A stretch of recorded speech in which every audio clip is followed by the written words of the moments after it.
I'll go ahead and call this meeting here to order on August 10th here at 7 p.m.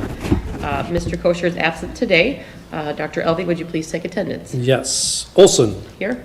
Johnson. Here. Skelton. Here. Terwilliger. Here. Winiger. Here. Thank you. If you All could, present. perfect. If you could please rise and join me for the Pledge of Allegiance. I pledge allegiance to the flag of the United States of America and to the republic for which it stands, one nation, under God, indivisible, with liberty and justice for all. At this time, we'll have our visitors to be heard. If any visitors wish to address the board, you may do so. We ask that you sign in when you enter the room and please list the topic.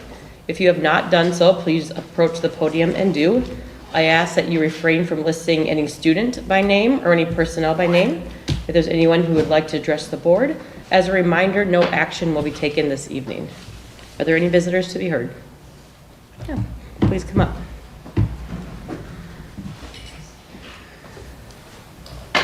Hello. My name is Jay Bazemore. It's my wife Rose and our grandson Luke. So that we're here.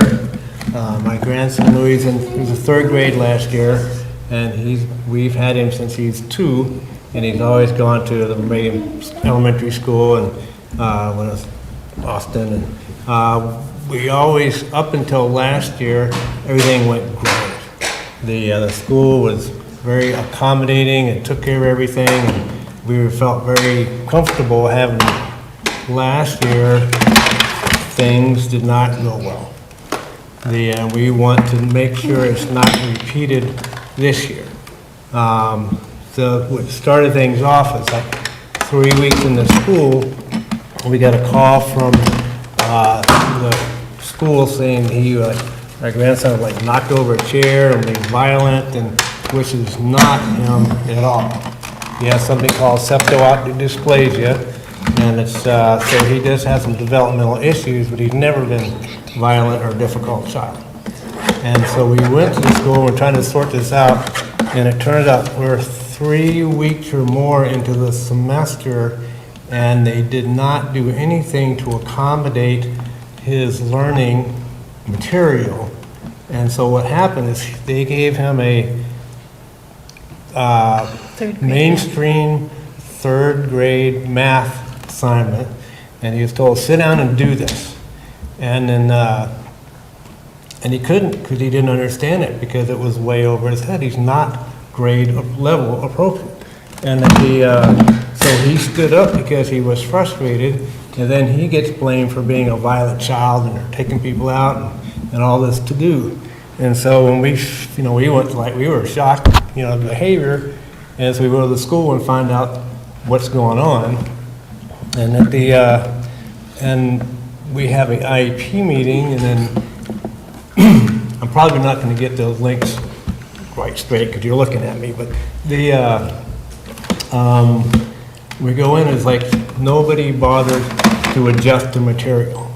And they say, well, we haven't had the IEP, but he had an IEP the year before. And everybody knows he's special needs, so why do we have to wait so far to somebody to figure out we haven't done anything? And so we don't want that to happen again. And that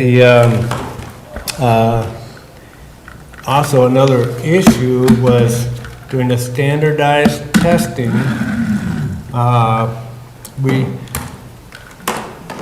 with your mainstream kids, they have like a couple months to do the standardized testing. They do an hour or 2 a week here and there and get it done. They did his in 1 day, 4 hours, and they said, oh, he did fine. He came home, he was exhausted, he slept, he was, and from different people we got different stories about how he was that day. And we've asked several times, what is the time frame for special ed kids to do standardized testing? Certainly, you don't give the mainstream kids months, and you do a special needs kid in 4 hours. And we never did special ed directors I don't know, it's not my job to know. And that which we don't see that being a satisfactory answer. I know in my work, if somebody says, hey, I had this question, and I say, and I don't know the answer, I say, I don't know, but I'll find out. And have somebody just say, I don't know, and that be the end of it, does not satisfy us as parents. Which brings to the next topic of this is, what is the procedure when we're unhappy to get resolution? We went to the principal, he said it's a special ed person, we talked to a special ed person, seems like she kind of tap dances, and we get information that does not always feel accurate. And we know other parents are in special ed who's pulled their kids from the school because they've been frustrated and not been able to get resolution to their issues. And we thought about for a while just taking the Sioux Falls, but I have a house here, I like Vermillion. The school previous years had done a tremendous job of taking care of things. And it seemed like since we moved to the new elementary school, it's been parents don't come in. And we feel this wall, and like we've talked to principal, we really like the principal, so I don't think it's the elementary school issue. I think it's a school issue of why there's this barrier suddenly that parents aren't welcome, it feels like, to come into school. And at which leads to the final thing is, sometimes even in our interactions, it felt hostile or blaming the parent, or, it's just like, oh, those parents are just bothering us kind of sense. And so again, and I'm not the principal at all. He's always been very accommodating. He talks to us, and he's been always really worked as much as he can. Some things are tied because he said the special ed and us and me, I don't have any authority over them. So I can answer for my part, but like the last year, he ended up in a room by himself. So he is being special ed. They have paramore workers that work with him, but he's supposed to spend a lot of time in the mainstream class. We had issues with his head special ed person, who Louis came home and said, I don't think he likes me. I've never heard this kid say anybody didn't like him. And so the only answer they could come up with was he can't be in the special ed class, he has to be in a room by himself. And so sometimes he goes in the mainstream class, and the rest of the time he's off by himself with just the one worker. And we have him in public school, he needs socialization. He needs to learn communication skills, he needs to learn how to be around people, how to make friends, and his communication skills have been really behind, and he's getting a lot better, but it's still that atmosphere of our only answer is to segregate him, because the people supposed to know how to work with him can't figure it out, how to work with him. You want to add? I guess we did send you the packet with information of kind of the entire year that we interacted with the special ed room was very disappointing. And we tried to go to the special ed, coordinator, we went to the special ed supervisor for that division. We asked special meetings with the elementary principal present so that he could witness, these are our concerns, which went on. She just said, I don't know what the parameters are for testing. And I included in that packet a letter from the pediatrician. One of the things at the beginning of the school year, we were told, well, Louis just doesn't want to do his work. He keeps complaining he's tired, but he's doing that just to get out of doing his work. And, so I thought, well, that doesn't quite seem like Louis. So we took him to the pediatrician who specialized in septal-optic dysplasia. And she said, oh, let's do a blood work. And turns out he was very anemic. And she said, I'm going to put him on iron right away, but allow him to stay home and rest so that when he does go to school, he can make the use of his time there instead of being tired. Septal-optic dysplasia already has muscle weakness, and so he's dealing with that. She said, imagine if you had to walk around with 25 pounds on your back all day long and your muscles couldn't carry that weight, couldn't couldn't bear up against it. That's what Louis has to work with septo-optic dysplasia. The other letter from the pediatrician shows that after testing for 3 hours from 10 o'clock until 3 with a couple breaks, he came home with nausea because his system, we had to do stress dosing. His system does not deal with stress very well. He gets upset stomach. That evening he came home. He slept from the school to the house and asked me to carry him in. His eyes go back and forth very rapidly. Nystagmus when he's stressed, and they were going back and forth. He slept right away. I made a little hammock bed for him in the kitchen, and he swings in that. He fell asleep right when we got home. He barely ate anything, and he had diarrhea, upset stomach, and was running a slight fever. So I took him to the pediatrician the next day, and she said, this is typical of him not being able to deal with stress. What is the situation? What happened? So I explained to her. And when I talked to Lifescape, I said, the third grade testing is coming up. Should we be concerned? Is this something that we should try to navigate or to walk ahead of? And she said, oh no, school systems have been doing testing forever, and special ed has been in the school system forever. I'm sure that they have it in place. And so we trusted that. So for us to pick him up on Wednesday after he'd been there from 10 o'clock until 3 and find him in this condition, to me, was extremely upsetting. I understand integrating children with special ed into the classrooms, but we need to realize they have disabilities. We cannot test them in that short amount of time and expect them to be able to endure that.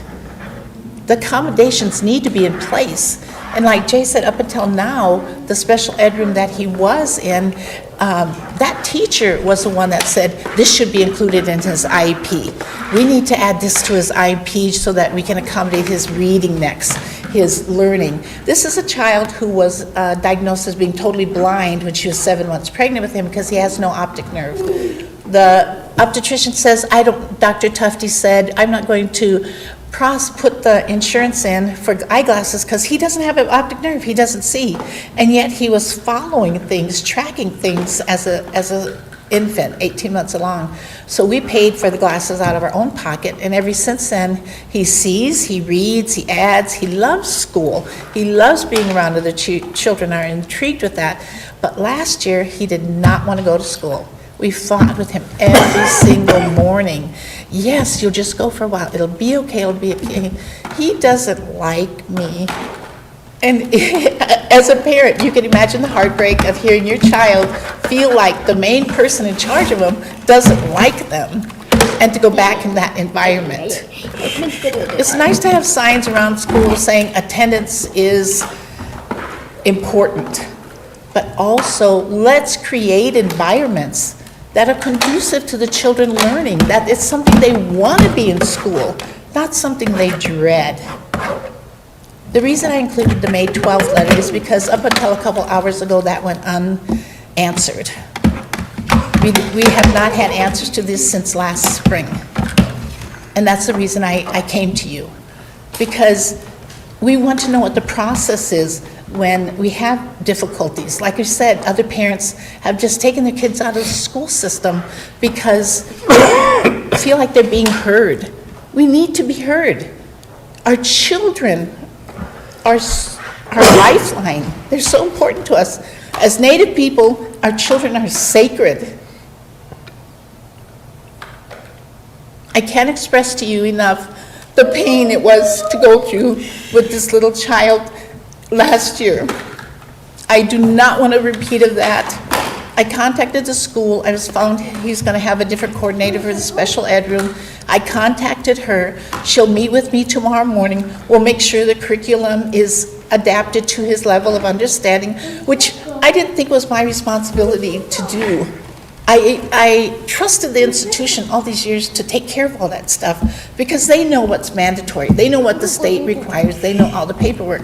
They know how to interact with this child with special needs. They went to school for that. I didn't. I've never raised a special needs child. So I depend on the institution to tell me, this is what we can do. This is how we can accommodate him. This is the best action to take. We really have relied on that, and to up to date, it served us except last year. And that's why we come to you, because it is concerning. We don't want to have to feel like we have to micromanage every little thing and watch every little thing. And that's not comfortable for anybody. It's not comfortable for teachers, it's not comfortable for us. So we don't want to be in there every day, are you doing it right? We just want it done. So that's where we're at. Well, Thank you for your time. Thank you, Rose, and thank you, Jay. We'll be assigning this to Dr. Elvey and Jennifer Olson. Next up here, do we have any other visitors to be heard? Seeing none, we have Mr. Fry here for some tanager happenings with the Vermillion High School.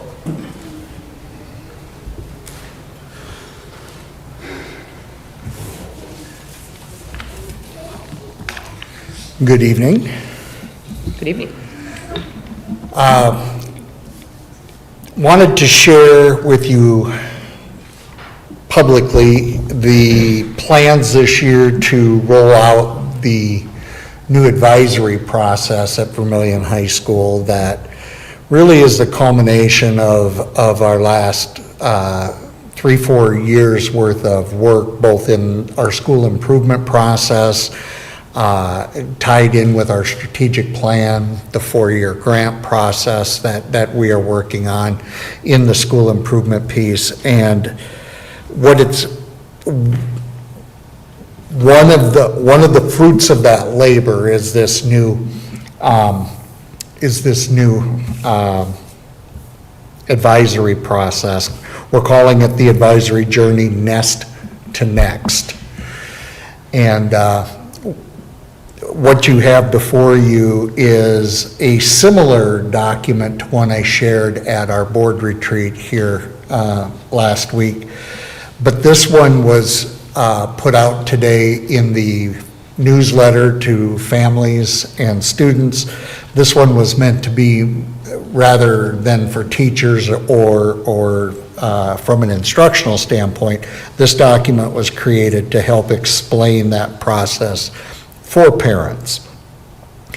And it basically will lead you through the 9th, 10th, 11th, and 12th grade and what the students will be doing in that advisory process.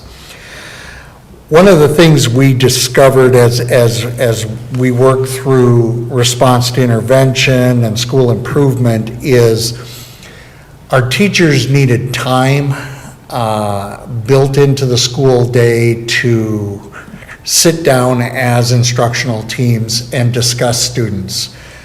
That time didn't exist previously. There was some time set aside on Thursday mornings, which has been in place prior to even my coming to Vermillion, which had been built in as a way to allow students to come in and get extra help with teachers. And this has been working to a certain degree, but admittedly, what I hear around the community is the understanding that the high school just has a late start on Thursday.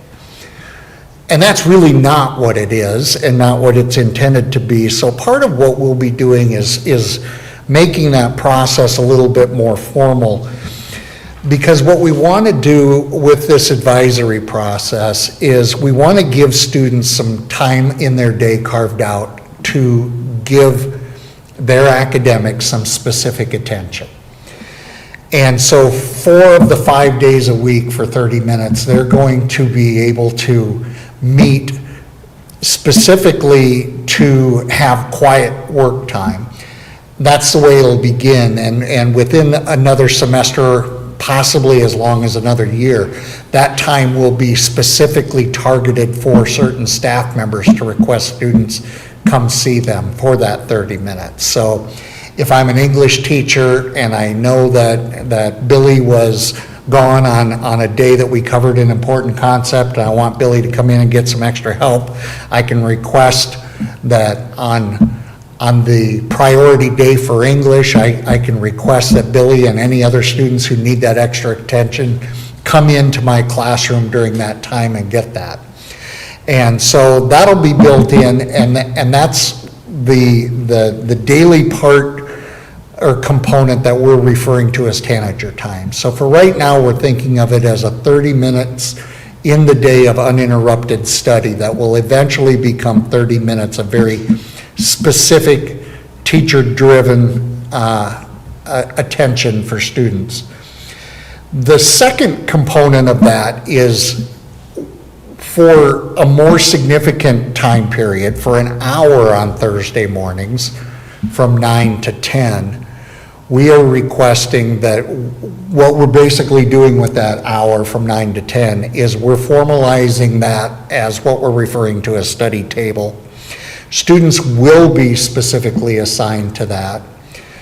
There will be a consequence if they do not attend, and so we do not want to focus on consequences and discipline. What we really want to do is get students in to get the help they need on that morning. So we really want to more formalize that Thursday morning process. But tanager time and study table will create that better response to intervention, that tier 2 and tier 3 that are so important beyond just the everyday things that the regular classroom teacher does.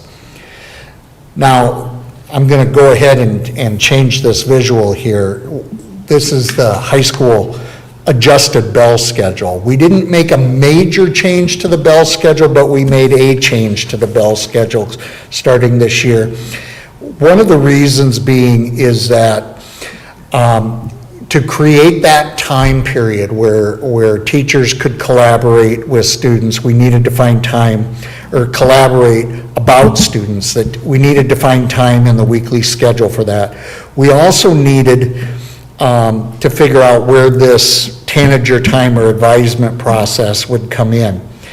And so on our regular Monday, Tuesday, Wednesday standard schedule, or what had been our traditional 7-period day, we have carved out that 30 minutes right prior to the first lunch period from 11:06 to 11:36. And students will do that now. Previously, we had a version of our schedule where there was a homeroom or a tanager time that we called it after second period. And what I discovered is we actually have one class that spans second and third hour. That's our American Heritage section. And it was a real inconvenience for those teachers anytime we held that period to send their classes to homeroom and then bring them back to class for third period. So we thought, well, that's an easy enough fix. We'll just make this happen after third hour, and then we won't interrupt our double period American Heritage class any longer. But that, you'll notice that tanager time is built in. It'll happen every day for 30 minutes. And like I said, to start off this year, this is going to be, I've explained to staff, this will be a concept very similar to what was not that long ago done as a drop everything and read thing that went through the schools, where we placed a great emphasis on reading, and we would carve out time in the day where everybody would stop what they were doing and read. We're going to do a very similar thing, but it's going to happen in this 30 minutes. Kids are going to report to that room, and then what the instruction that I've already shared with staff on this that we intend to follow will be, this is going to look just like semester testing. If you want to see something really cool sometime, visit the high school during semester tests. You could hear a pin drop in the hallways. There's nobody out because we restrict movement during testing periods. We want quiet, uninterrupted work time during semester exams because they're very important. And so we're going to say for 30 minutes a day, that's exactly what the building will look like, is semester testing from 11:06 to 11:36. When you hop over to the block day schedule, what would typically be our Thursday and Friday, you have a similar arrangement to what we had before, with one big difference, and that is there's a red block in the afternoon of advisory and tanager time. Thursday will be a unique day because we'll have that study table in the morning, but we've carved out 8:30 to 9 o'clock for that all-important staff collaboration. So those instructional teams will get to meet, they'll get to address students that they have in common in their classrooms, that they have both concerns about as well as praise about. We're going to begin bar training here in 2 days, and as you've heard about, this bar process is going to help open up the professional dialogue amongst staff, and staff are going to be talking about every student in the building over the course of the week. It can't just be conversations about students who are struggling. Though it's important that we also allow staff to have the conversations about the students that are impressing them, the students that they're excited about seeing what they're doing as well. And so those conversations are going to happen in that Thursday morning time block for staff team collaboration. Then in the afternoon is where the advisory will happen. That'll be the activities that are happening on this other document that I've shared with you here. And those are grade level specific. Coming into ninth grade, you're going to get a lot of information in ninth grade that's going to be catered towards helping you be a more successful high school student. Staying organized, planning completing your homework, good habits academically that way, executive function kind of things. And then we'll begin the process too of building the student's 4-year plan. As we build their 4-year plan, what students will have the opportunity to do there is they will begin to identify the courses over the course of the next 4 years that make sense for them.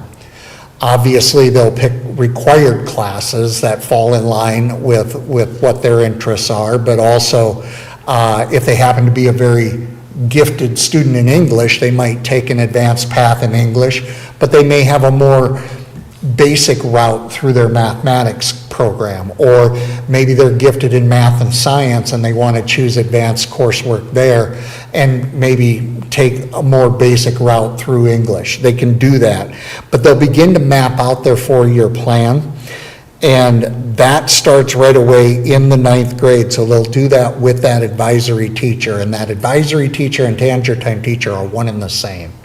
So this is going to be that individual that's going to connect with them in their freshman year and help them lay the groundwork for success in high school.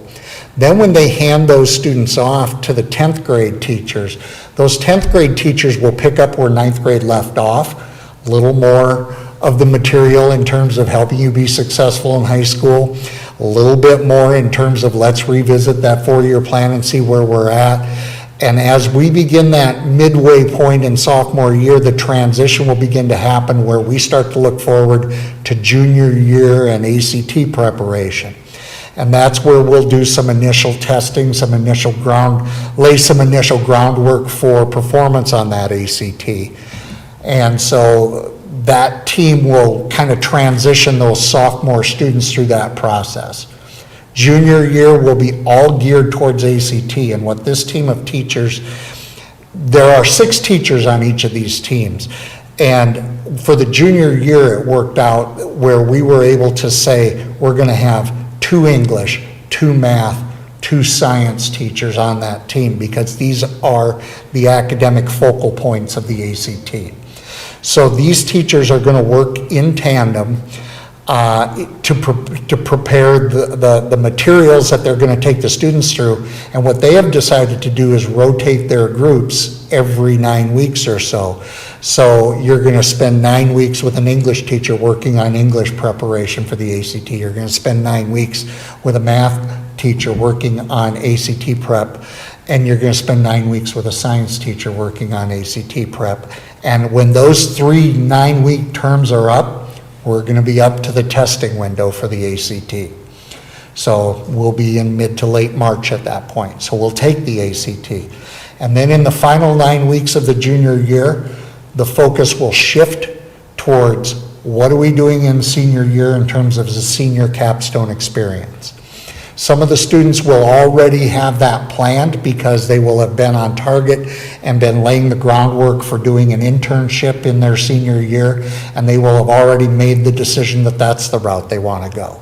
Some students will not want to be quite as involved as internship might have them be, but maybe still want that on-the-job training that you can get through one of our in-house businesses. Through our culinary arts program, we run an in-house restaurant, which serves on Thursday mornings when we have those less structured starts. And then we also have our Caged Creations program, which is a great experience for kids to understand how a business goes through the process of buying inventory, creating and generating a product, and keeping track of profits and losses, and doing all of that, and through a simplified manufacturing process. There's also going to be two other options available. One will be more of a service learning project, which would be similar in nature to what a student might do in like an Eagle Scout project, where they're going to identify a need area within the city, and they're going to work to solve a problem, or research and solve a problem, and put that all together as a proposal and bring that to bear. And then the last one would be a very straightforward senior research project, where the seniors will again examine something. They'll do a presentation. There will still be a component of this where they will develop their own resume, take part in interviews and such. All seniors will take part in preparation interviews and resume preparation. All of this is about getting them college and career ready, so that by the time the 1st of May rolls around in the senior year, we have taken all of our seniors through either internship, entrepreneurship, service learning, or senior project, on top of each of these other steps along the way. We feel like the project has sort of organically come together over recent years, as we've looked at the things that we can do to, number one, not throw out the baby with the bathwater, so to speak, and start over in what we do, but take what is already working at Vermillion High School and try to identify the things that we can do better, and build the system around that. And I think what we've really been able to do is identify something that we're excited about. I've talked to a number of staff members who are excited about it. That makes me feel good, because as the building leader, I don't want the staff to ever look at this as something we have to do, or something that's coming down the pipe that we're being made to do. This is something that we've really tried to leave a little open-ended. We know that what year one looks like when it's complete is not going to be what we're still working with at the end of year 3 or year 5. I really do believe that this is a process that will develop, that will change, that will alter along the way, but I think the core foundation will remain this build, plan, prepare, and apply process that we have in place here, where we're really trying to take the students from high school neophytes to that true graduate, ready for what comes next. So, wanted the opportunity to come before you tonight to present this to you, to let you know it's now out there. It went out in today's newsletter for the high school. If you have questions, I'm happy to answer them, but I talked to Dr. Alvey about this several months ago, and I said at some point this summer it makes sense that we bring this before the board and share it. He agreed.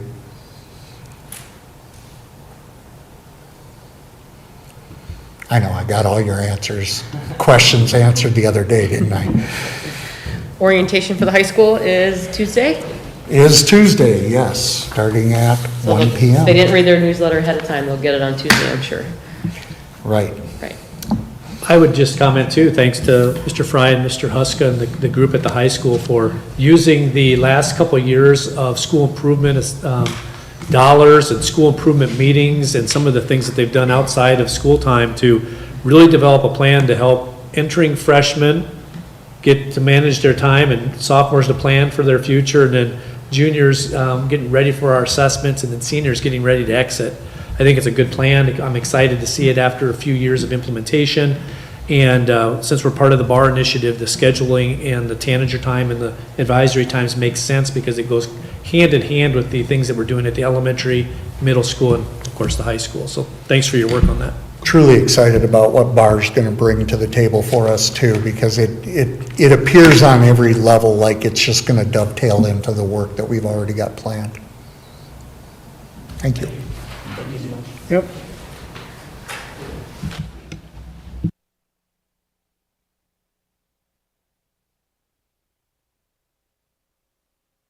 We'll do our approval of our agenda and conflict disclosures. First up, are there any agenda changes, Dr. Elby? Yes, I'd like to add letter E, which would be approval of adult volunteers. Wonderful. I'll go ahead and take a motion to approve the agenda changes. So moved. First by Mark. Second by Jacob. All those in favor say aye. Aye. Opposed, same sign. Motion passes. Next up here is the indication of conflict of interest per South Dakota Codified Law 3-23. This is Rachel and I have none. This is Jake and I have none. This is Mark, and I have none. This is Ryan, and I have none. This is Phil, and I have none. Wonderful. Moving on here, we have our consent agenda for this evening. We have our minutes from our July 13th and August 4th meetings. New hires, we have Sophia Brown, sped aide, Kelly Johnson, sped aide, Jenna Jones, part-time custodian, Juan Gulago, full-time custodian, and we are also adding Brooklyn Glenn for marching flag for band. I am going to abstain as Brooklyn is an employee of mine from the votes, but would anything like to be pulled from the consent agenda? Seeing none, I will take a motion to approve. So moved. First by Jake, second by Phil. All those in favor say aye. Aye. Motion passes. Next up, we are not in need of any unfinished business, so we'll be moving along here to new business. We have open enrollments, 26-4, 26-5, 26-6, 26-7, 26-8. We also want to do the following reading regarding open enrollments for the 26-27 school year in an effort to provide the necessary support and services to the special ed students residing within our district. The Vermillion School District hereby declares our special education program full or at capacity for the 26-27 school year as it pertains to open enrollments, request applications for students residing outside of our district boundaries. So are there any questions for that regarding our sped department being full? Wonderful. If you want to do that one by itself, you sure could. Do you think it needs to be? It doesn't have to be, but if I think we can go along with the others, sure. All right, approval of our non-staff extra duty employment. Mr. Elby, just flip to that here. we have a list in your packet there that basically outlines all of our football folks. We have three, Nick Jensen, Andrew Idding, and Keaton Aarons as part of our football program. Volleyball would be Kaylee Olson, Bailey Dean, and Charlie Huska. Girls basketball, John Brooks, Doug Hansen, Kelly Knudsen. A reminder, these are all folks that aren't contracted with us inside the buildings. Wrestling would be Reagan Bai, Lucas Anglin, and Josh Merkel. Gymnastics would be Jerica Fossum and Hazel Rankin. Golf would be Kirk Hogan. Boys soccer is Kurt Nelson and Dustin Sockness. Girls soccer is Sydney Lamb and Daniel Herrera. Softball would be Kaylee Olson. Cheer is Linda Elvey. Dance is Zaina Aragon. And debate team is Daniel Herrera. And Doer Tap. And drama team is Dietrich Barber. Oral interp is Morgan Fuller. And marching band flags, Michaela Kegel is actually our head advisor there. So those folks are our out-of-district or out-of-school employees that help with our extracurriculars. And we thank them because, as you can see, with that list, we have offerings that would far exceed our capacity of just the folks that are in our buildings. 28 of them, looks like. Any questions on that? Next up here, we have approval of our staff transfer requests. Yes, Jonathan Walker, he's been a custodian with us now for quite a while, and he has been working as a middle school nighttime employee, and now we are going to transfer him to the lead custodian at the elementary to daytime hours. And you see that John Walser, his supervisor, has the recommendation filled out for that. And so we welcome him aboard. He's done good work for us. Congratulations on the promotion. All right, the next up here, item D, is approval of certified personnel lane changes. Looks like we have Mrs. Brewer completed her MA. Yes. Correct, all right. Then the next up here will be item E, our new ad for our adult volunteer, which I believe we have in front of us, which is Brock Gower. Gower, yep. Sorry, Alexis's husband, for Kurt Hogan for VHS Golf. So another one there. All right, any questions for any items A through E? If not, I would be looking and take a motion to approve. First by Mark, Second. second by Ryan. All those in favor say aye. Aye. Post same sign, motion passes. Next up here, we'll move along to our superintendent report. Yes, it's that time of year here to thank folks again, and so we'll start today's meeting with thanking scooters. If you've probably seen statewide, they are doing some things for school districts in their communities, and Vermillion Scooters is also participating with doing a teacher list wish campaign. So teachers can sign up for things, and then donations are made through Scooters, and Scooters then sends those gifts or wish list items to teachers, which is a great community support. Recently, last week, we had our new teacher orientation. We welcomed 9 new staff members to the Vermillion family. And the Vermillion Public School Foundation sponsors a gift bag for those teachers. And I sent you a picture today that showed you that, but I wanted to thank publicly the folks that were part of that. We had the Coyote Twin Theater was a sponsor for this. Of course, our Vermillion Public Schools Foundation donated money. The Booster Club had some swagger and some things for Tanager gear. Our VCDC had things from the city, or from that would represent the city and the businesses, the city of Vermillion, and USD. So you saw from the picture there, anything from game tickets to koozies to dollars to be spent in Vermillion bucks within the community, with the message, welcome aboard, and we're glad to have you. And so I wanted to thank Mary and the foundation for putting that together like they do every year for us. The second thing there is I wanted to report publicly that we had an ask from a patron in our community about if our district would ever consider going nut-free, because we have 2 students that have allergies within the district to tree nuts or nut plants. And right now, what our policy or our practice is that we're nut aware in the building that the student is in. So basically, we don't allow peanut products to go into those classrooms, and we have seating arrangements in the lunchroom so students know where to sit if they happen to have that particular issue. In discussion with the school board, they asked me to go and look about what other schools are doing, or their policies out there, what are the requirements for such a potential policy. And I guess, first of all, there aren't any requirements, nut policies, banana policies, or anything that has to do with restricting the foods that kids have in their school. Lunches or bags are not things that the state or federal governments require in policies.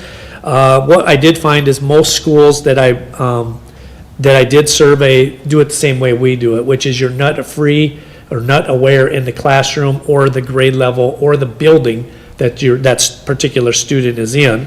And that allows us to monitor that. And most schools were typical to be nut-free, nut-aware at the elementary, and then nut-aware at the other buildings. And as a student progresses through the grades and the systems of school, then the needs of the student become different and maybe less challenging for that particular student. 2, the maturity level of that student and all other students around the student with the allergy increases, hopefully, where the maturity and then the awareness and the recognition of that becomes more recognized and really handled better as students get older. So after determining that, and talking with our school board at our board retreat last week, The recommendation is at this point, we continue to do what we're doing, which is that we'll be nut aware through the entire district. The elementary is, at that location is where we would still refrain from having nuts in the building. At the middle school and high school, they still would be able to offer things such as peanut butter and jelly. But what we did recognize is for students that are coming through, whether it's a banana allergy, a peanut allergy, an allergy to multiple things that our students might be in need of, is a really good and rigorous plan for our teachers to understand what's going on with those students. Our nurses already develop a health plan for each of our students that are on an allergy plan, and they meet with our staff as well as the students and coaches that are involved with those kids so that we would be able to better protect those kids. Also, something that we need to continue to work on is making sure that our discipline matrix better reflects and makes sure that we're taking seriously if students are violating and not taking seriously other students' allergies. For example, teasing them, bullying them, holding things to them that would be seen as harmful. So at this point, our recommendation is that we continue to stay with our current nut-free and nut-aware policy for K through 12, and that we monitor this and just make sure that we are following what the district's plan is. So did I capture your guys' thoughts from retreat? Is that, okay. Just as a new guy, do we have like EpiPens and stuff like that in each of the facilities? Great question, yes. Besides, some of our students carry those depending on their level of need. So some of our students have those individually on them, but all of our nurses, coaches, and offices are equipped with the EpiPens or other rescue inhalers or rescue devices that kids need as required by their health plan. Generally what happens is a student that has any kind of health concern, it could be a heart arrhythmia, it could be diabetes, it could be an allergen. They have a health plan that we develop as soon as they come to our school, and then that health plan is reviewed and changed according to the student's needs as they move through the school. And again, as we're getting ready to start the beginning of the year, I just wanted to remind our patrons listening in, and of course the board, the cell phone procedure that you approved last year is what we intend to continue on this year. Overall, it went very well, and our students at the elementary, middle school will continue to not be able to have their phones on them. Some of our middle school kids, even some elementary kids, do have cell phones. Those are either kept in the office or in their bags so that they're not a distraction or on them. And at the high school, they are allowed to carry their cell phones with them and use them in between passing periods at the school or during the lunch period. So at the high school, the plan is basically if I enter the English classroom, I remove my cell phone, I place it in the phone caddy that the teacher has identified in the room, and then during class, that's in airplane mode and sanctioned off, so I don't have to worry about it buzzing or disrupting class. After class, we're free to grab it, go on, take a look, and see if I got an email from mom or a text I need to deal with. I get to next class and I place it in there. Our kids were really good with our plan last year, and our staff were really good, but like most new initiatives, during the course of the year, it waned off a little towards the end, and so we just need to kind of reignite the fire and continue to enforce and reinforce with teachers that the expectation is that we will practice this cell phone policy for the year or procedure for the year. I won't go into too much detail because you might be doing it for your individual board reports, but we had a great board retreat last week that had staffing updates and talked about the cell phone plan and behaviors in the classroom. Great discussions with our administrative team, both questions of the board and board questions of those folks. We reviewed summer projects and dress codes and our digital citizenship plan coming up with KSB Law on September 10th, which will be an assembly working with students in the middle school, high school, and a parent assembly that evening about the pitfalls of social media and cell phone use, namely the legal issues that could result of that, but also just common sense things that mom and dads can do to help monitor what their kids might be getting into on social media. So I would encourage folks on September 10th to watch our newsletter for that. It's going to be a really good thing. We brought those folks in 2 years ago, very well received. So anyway, there's lots of great things talking about our strategic plan and things that the district is doing well and things that we can improve on. So if you want to share more with that during your discussion at the board parts of the meeting here, I just wanted the public to understand we had a really good meeting that day. And just some miscellaneous things here. Clearly, we're starting school here on August 19th with kids. So the business of the high school and all the elementaries, you've probably noticed, is going quite well. We have a lot of visitors coming and going now. We have new kids registering. I'll be able to give you numbers, at a later date about where we land. But right now, we're excited to see some new folks coming to town and welcome them to our community. Our staff in service, of course, this week on the 12th and 13th, where we'll have the bar training that Mr. Fry mentioned earlier.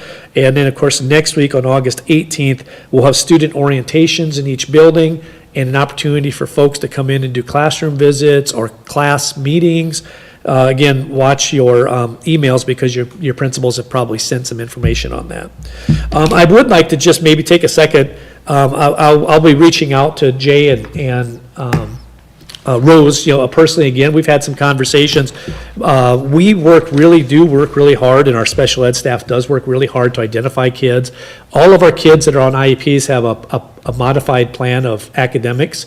So it does outline how we handle testing, how we handle grade level accommodations and things like that. But like any plan, if it doesn't go well, or there's a conflict, or there's a thing, moms and dads, team members can all request a meeting, and we get that group together to try to rectify those things. So I'll be reaching out and making sure we have that conversation again tomorrow with our staff and with your visitors earlier, that we get that corrected and make sure that everybody's on the same wavelength with that. So, but we're excited. It's getting to be time to start school, and it's a good time to be a tanager. We got a lot of neat things happening. Buildings are looking great. Got some new staff hired. We've got a lot of returning veteran staff, and we're just excited to kind of get ready to get going. And then, of course, before we know it, USD will be back, and the town will be a lot busier. So that's a good thing.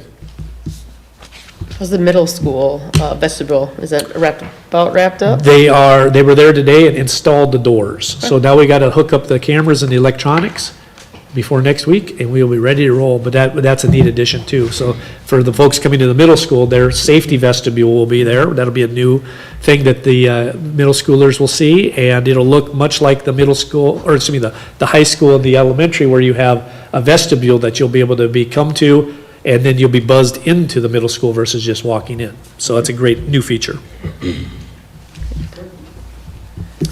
Moving along then to board reports. Any committee reports? Associated School Board had their meetings last week. Yeah, we had a board meeting on Wednesday afternoon. And I'm glad to say that all of the accounts. Sorry about that. We met last Wednesday afternoon with the board, and all of our accounts are improving. So we've had a good year. We did lose one person on the staff, but that workload has been distributed across the remaining staff. Everything is going smooth, and we were able to give a bonus to all of the employees. Yeah. We did have some guests at our board meeting from teammates, and I'll be bugging you, Damon. It's a great program. It's a mentoring program, one-on-one, and where people can come from the community. Once they're approved, then they can meet for half an hour every week. It doesn't really have to be every week, so if they have a vacation or something, that can be accommodated. It's a good program. Excellent. Yeah, we've heard lots of good things about it. Well, mentoring is the only reason why this high school graduate got a doctorate. So I'm a big supporter of it.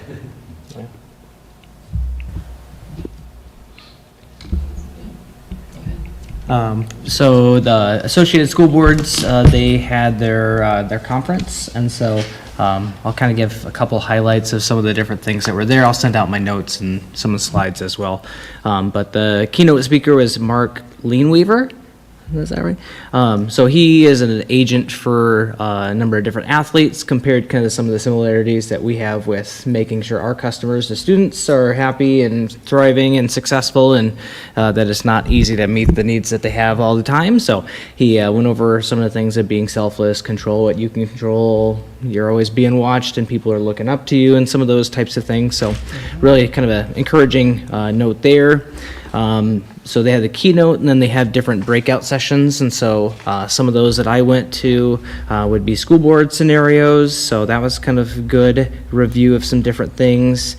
The Wild West of Student AI was one that I went to, and so one analogy that I liked for that is that two ways that students are using AI. Either AI does the thinking, similar to if I had a forklift come into the weight room and do the work for me, versus if you have the AI doing support of thinking, it's more like the AI is your spotter in the weight room. So you're still getting the muscles and working your brain and all of that type of stuff. So then went through some different age-appropriate AIs as well. The one that really kind of shocked my world was the trafficking and exploitation. That was an interesting one. So they went through some of the different stages of grooming, and they gave an example of how easily kids can get into a situation that they might not otherwise think so. So the example that they gave was if they're on an online game, this person online just says they're doing a great job, maybe gives them some credits, in-game credits, and then says, hey, you're really cool, can we start a separate chat? In which case then the person online starts talking about their girlfriend and things that drive them crazy, and then say, hey, Mark, does your girlfriend do the same kinds of things? And the kiddo says, well, I don't have a girlfriend. And he says, well, I can get you one, send me some pictures. And then progressively they get more intimate, and then at which case then the person says, well, I'm going to send this to your mom and the school if you don't give me X. So that's just a very kind of basic way that a lot of kids are getting into trouble that way on the online world. Usually it's through Telegram or Discord is what they said. So as an adult, you can obviously be a listening ear, play the what if game and put yourself into different scenarios of what if somebody does exactly what we outlined, what would you do? Or if somebody shows you something inappropriate, what would you do? If somebody offers you alcohol, what would you do? So those types of things, so that you can get their thoughts on and then correct as needed. And then don't allow technology in the rooms, especially overnight. And then they did say the trainings are free through South Dakota Department of Criminal Investigation, so might be something to look at in the future. So that was kind of a big one there. Board negotiations was another one that I went to, which kind of went through different types of negotiations, and then what does the law look like when making a good faith offer to either side. Data-driven decisions was talking about creating kind of a scoring matrix for evaluations. And then the last one was on behavioral health resources that are available in South Dakota and where some of those are located. So those are kind of some of the different ones. Again, I'll send out more details to you electronically. And a small update on an item I had previously reported on from the Public Schools Foundation. They have not actually met since our last meeting, but hot off the press, they've actually been voting over email today on a new grant program that I believe they're going to be calling Tanager Teaching Tools, which will involve small grants for teachers who have creative ideas to enhance student learning through materials and projects that the district couldn't otherwise fund. So yeah, they're just voting on that, approving that over email today, so they can get the applications into the teachers' hands ASAP. So that should be coming for them very soon. Boys and Girls Club as well had a ribbon cutting last Monday, right? And do want to thank Larry Brady and Sue French. They did a gym dedication on behalf of Sue, so a really great event they had. Preschool and all their work is getting really geared up, so looking forward to that partnership as well. And don't forget to buy your bus passes. That made me think about that earlier. You didn't bring that up, but bus pass reminder. They are On sale. cheaper right now, so I you did got it. get a week. I did, I have one more thing. Just want to thank all of our businesses as well as part of our calendars, Damon, and I know everybody will get theirs here when they start going. They're really popular, but it's always good to note that there are changes. I noticed already we made a change, I believe in July, about the parade for homecoming. Oh, yeah. So just do know that. This is only good as the time it's printed, but do want to thank all those businesses for these calendars, so. Even those who don't have kiddos really like those things, so thank you for those businesses for that. Next up here, we'll do our financials. Obviously, Mr. Kosher is gone today, so what we have in here, if you have any questions, I would ask that you ask him of that, unless, The only thing that he mentioned, of course, is we did have our audit, successful audit. We'll have those audit books will be out to you at some point where we'll have an opportunity to review the findings. And we've also, he's begun implementing the things that were all approved at last month's meeting. So the financial statement there is up to date for this month, and we're in good shape, just continuing now to implement the things that were approved, so. I believe he gave us, which is really new for him, an email version of our, what used to be a really nice binded 26 budget file, so you should have that in your email. I would take then, if there are no questions, a motion to approve the funds. So moved. First by Mark. Second by Phil. All those in favor say aye. Aye. Opposed, same sign. Motion passes. Are we in need of any future agenda items today? Seeing then, none, our next board meeting will be September 14th, followed by October 13th. Is that the one that's on around Native American Day? yep. Tuesday. Okay, so note that. I'm still here at the City Hall. We are not in need of an executive session, so I'll go ahead and take a motion to adjourn here at 8:01. So moved. First by Ryan. Second by Jacob. All those in favor say aye. Aye. Opposed, same sign. Motion passes. Have a great night.